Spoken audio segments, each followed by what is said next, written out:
Kээ бирөөлөр врачтын үстүнөн көлөт, милициянын үстүнөн көлөт. Мисалы врач бар, милиция бар, молдоке бар. Булардын кимиси бешке түшүшүн Аллах Тааланын өзү билет. Сен илимсизсиң башкасын деп мани ага мындай кылбаш керек. Текебирлик кылбаш керек.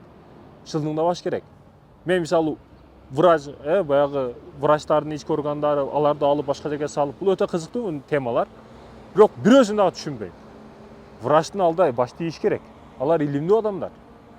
Мекенди короткан, адалдан иштеп аткан милициялар өтө көп.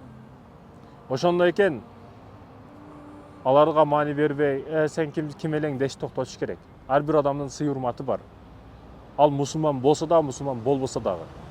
Биз коом менен бирдей мамиледе болушубуз керек. Илимдүү адам алар. Бир жериң ооруп калсың, эч кимге барасың? Кантип айлап табасың? Көрөбүз ана. Ошондой экен молдонун дагы, врачтын дагы, ошол тийиштүү адистердин дагы урмат сыйын ордого коюшубуз керек. Артисттерге кандай мамиле кылабыз? Сүрөткө түшүп алайын башка деп. Канча беребиз тойго чакырып акчаларын?